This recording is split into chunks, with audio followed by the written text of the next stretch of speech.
Hey guys, how's it going? It's Joy. I'm back again with another video. I hope that you guys are doing well and staying safe. So I have two topics that I wanted to talk to you guys about today, and I hope that this is helpful. I hope that this will definitely raise awareness, raise understanding, discovery, and just, to kind of open up your horizons so that way we can all continue to keep healing, recovering, and moving on from narcissistic abuse. So, two topics that I wanted to talk about is how to increase your sense of self worth. And then the other topic I wanted to talk about is how narcissistic abuse affects the brain, right? So, let's start with how it affects the brain, and then we can end it on a good note, right? All right. So, now I know, like, I've never actually talked about this before myself. Now this is actually important because it's our brain. It's how we think. It's how we feel, and it's important. It's an important part of our body, right? And it can actually have a long term effect on you, on how you think and feel and act, and how you are in this world, right? So, and that's why I always say that dealing with narcissistic abuse is not a joke. It's not a game. It's something definitely to be taken serious. So yeah, let's go ahead and get into it. All right. So, a lot of us that are listening, and I'm sure you are a narcissist abuse victim, or you could be a survivor, or you could just be listening in. But as a survivor, you will likely have symptoms of post traumatic stress, which is PTSD, and also CPTSD. So, your brain will be on high alert, and you'll be looking out for danger. And if you guys are wondering, I am on Google, so it's just all of us learning together. But the things that I've taken away is basically you're on high alert and you're looking out for danger, basically. So this is because of the traumatic events triggered a fight or flight response within you. As a result, anything associated with those memories can trigger an anxiety attack. So some of us victims and survivors of narcissistic abuse, we can have a lot of anxiety, and we could actually have an anxiety attack where some of us were actually afraid to go out in the world, maybe to go to the store or go to the gym, or maybe even go for a walk, or to be around a lot of people at a certain time, because we're on high alert, you know what I mean? So that's definitely how narcissistic abuse can affect your brain. You can all, in a sense, almost be like in panic mode constantly. Like you think that someone's out to get you. You just thinking that maybe somebody's out to harm you. Excuse me, that kind of thing. So yeah, I know that was, I usually don't discuss this, but I think that this is something that we can all learn from, and especially if you are dealing with this, how to cope with it and all that good stuff.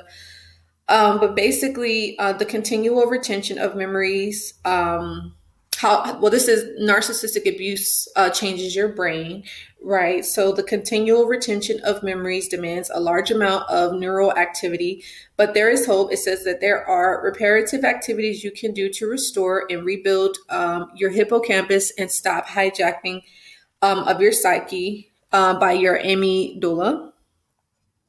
Okay. So now, if you're wondering how or what part of the brain is damaged by the narcissist, so basically it says researchers use magnetic resonance imaging to scan the brains of 34 people, including 17 individuals who suffer from narcissistic personality disorder, and found that the pathological narcissists have a less gray matter in that part of the cerebral cortex called the left anterior insula, right?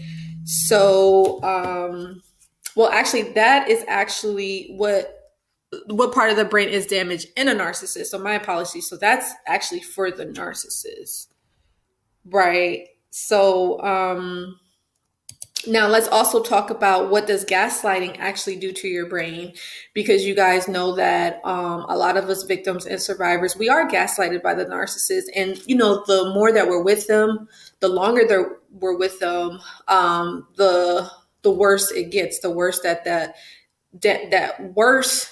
has an effect on your brain, the gaslighting. So basically, again, you guys know gaslighting is a form of abuse, and it involves a person deliberately causing someone to doubt their sanity. This may cause feelings of confusion, powerlessness. Long-term effects of gaslighting include trauma, anxiety, and depression. Right. So, yeah, so definitely just be mindful of that. Let me see what else. Um, but yeah, that this is basically how narcissistic abuse affects the brain. And it's definitely something that we have to take control of, and, be patient with ourselves, but understand that, it's our duty to make sure that we are working on ourselves and, again, doing that inner healing, practicing that self-care, doing that self-soothing, self-protection, that kind of thing. Now, let's see here. I'm trying to see what else. But I think that's it for the most part in regards to. Okay, so the other thing is what happens to the brain after emotional abuse. So childhood emotional abuse and neglect can result in a permanent change to developing human brain. These changes in the brain structure appear to be significant enough to potentially cause psychological and emotional problems in adulthood, such as psychological disorders and substance misuse. So basically, when a child is abused emotionally, it can cause them to develop disorders. So that it can cause them to develop like personality disorders or mental illnesses or eating disorders or anxiety disorders or antisocial disorders, those kind of things, right? And again, this could be as a child, as an adolescent, a young adult, or even as, again, in adulthood, older, like the older the person gets. And again, that's how narcissists and people that, are kind of different, or like, the sociopaths and psychopaths and cluster Bs and those type of people, right? So yeah. So that's basically what I wanted to talk to you guys today about in regards to how narcissistic abuse can actually affect your brain, and how it's important, like you do want to take this serious because, our brain is like how we, we use our brain to live, like, and to make decisions and to make choices. And, that's like our livelihood. So, if it's been affected by a narcissist, then, you definitely want to make sure that, you're aware of that and, definitely take the steps to make sure that you recover, So, but yes, let's see. I want to say that's it for now. So I do hope that this is helpful for you guys. I would say it's basically a shift in your thoughts, like shifting your thoughts, not reacting to those triggers, just kind of realizing like what happened and not taking it personal, and working through that self-care and the self-soothing and the self-protection, as I said, and self-compassion, right? That was the other thing. So yeah, right. And then and understanding that it wasn't your fault. That's the other thing, understanding that it wasn't your fault. And yeah, so that's all I wanted to say in regards to how your brain can actually be affected after dealing with narcissistic abuse. And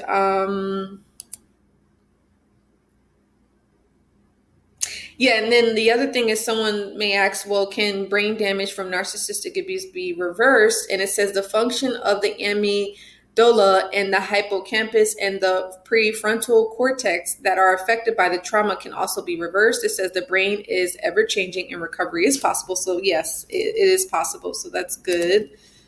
So definitely wanted to let you guys know that. Okay, and then again, it says the continuous stress due to the abuse can damage the brain cells in the hippocampus, making it gradually shrink in size. As a result, the person starts to forget things easily and finds it difficult to learn new stuff. The prefrontal cortex is the region of the brain that is located right behind the eyes. So, again, this is also how our brain is affected by narcissistic abuse. But again, I would just say, again, it's a day by day, one day at a time, and start small and just you have to go back to your normal daily routine, your normal activities. Although a lot of us, after we get done dealing with the narcissist, we don't have a life. Like, you know what I mean? Like the narcissist makes us make everything about them. So it's like we forget about ourselves. Where the focus is not on us. It was previously on the narcissist. You guys know what I mean? Okay, so I hope that was helpful, you guys. And now I actually wanted to switch the topic. I wanted to talk about, on a positive note, again, I do understand that some of us, we do suffer from low self-esteem, suffer from low sense of self-worth. So I just wanted to give you guys some tips and some advice on how you can actually improve your sense of self-worth and self-esteem. All right. So basically, and I'm actually going to be making another video about this. I don't want to make this video too long though. But basically, acknowledge the inner critic. We all have an inner critic. So acknowledge that voice in your head that's always talking down on you, that's always thinking the worst, that's always doubting and fearing and judging and all that. So acknowledge that voice and understand that it's just a voice. It's not real. It's in our head, but it's like, it's not true. It's like whatever that inner voice is saying, it's not correct. It's not the real thing. So keep that in mind. But yeah, we all have that inner loud voice that isn't always as kind. So you have to learn to ignore that and even talk back to it if you need to kind of help block it out. But again, I'll make a video on the inner critic. But another way to increase your sense of self-worth is to receive compliments. Because I know a lot of us, coming out of an abusive relationship, it's hard for us to take compliments. It's hard for us to give compliments, or we may give compliments, but receiving it is just like, oh no, like you don't really mean that. Like, don't say that, so try not to be like that. Be grateful, for doing effort and with any area in your life. Like, you're not perfect. No one's perfect. I'm not, you're not. So don't expect to be, right? But just be grateful for the effort put in on whatever it is that you're doing within your life, whether it's with the kids or if it's with the job or career or in home, whatever it is, right? Okay. And then the other thing is practice affirmations in the mirror. So whatever affirmations that you say in the morning or throughout the day or at night, you guys can check out my previous videos where I give affirmations that you can say to your inner child, that you can say to yourself, to kind of help boost your confidence, boost your sense of self-worth, your self-esteem, for self-care, to kind of get you going, especially if you're not having a good day, that type of thing. So say it in the mirror, write it down too if you like, that type of thing. So the other thing is give attention to your dreams. So focus on yourself, focus on your life, focus on what makes you happy, focus on what makes you fulfilled. Now, if you don't know what your dream is, you have to try new things. You have to get out there and have new experiences and have hobbies or interests in something, some sort of interest, whether it's cooking or painting or drawing or singing or acting or building or traveling or designing and modeling or whatever, football, basketball, or boating or surfing or something. I'm just literally just naming things. There's an infinite of possibilities, an infinite amount of dreams out there, reading or teaching, anything, right? So give focus on yourself or your kids or your family. Focus on your dreams, whatever your dream is. Focus on that. The next thing is let go of comparison. And I know this is a big thing because in this social media world, there's tons of comparison. I used to do it when I was younger. It didn't get me anywhere.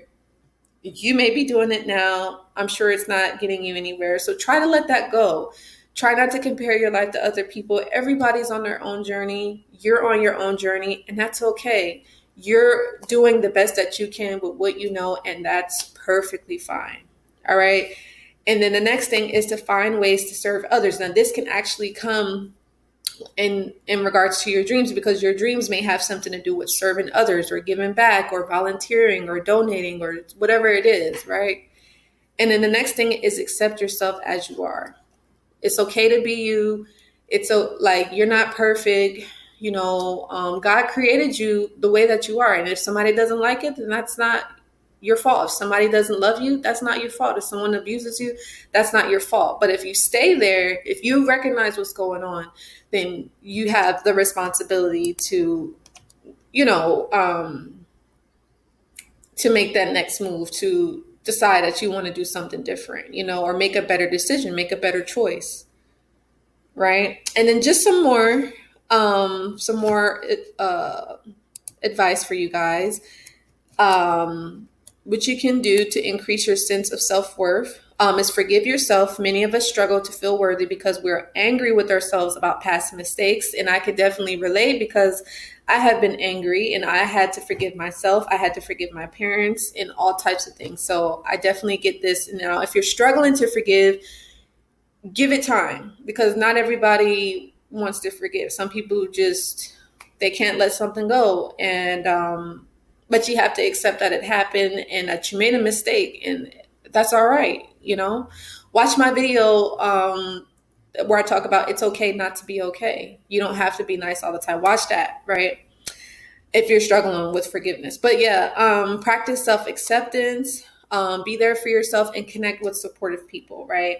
So yeah, that's all I have. Like I said, I wasn't trying to make this video too long, but I hope that these topics were helpful, understanding when it comes to, dealing with narcissistic abuse and how it affects your brain and healing through that. And also, working through your sense of self-worth, because I think that, regaining your sense of self-worth can actually slowly but surely help you to work through the healing process, work through the recovery process, and eventually be on that road to moving on. Because I'll be honest with you guys, and I know I probably said this in another video, like you never really fully recover from narcissistic abuse. Like you do, but like you'll have the memories, you'll have the thoughts and all that, flashbacks.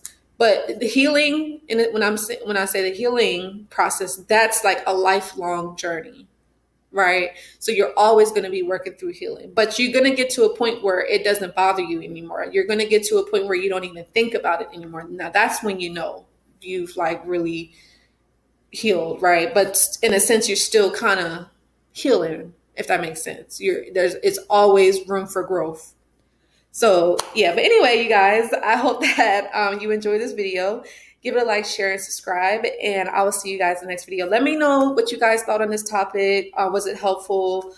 Are you planning to try any of these things or take any advice that I mentioned? I would love to hear.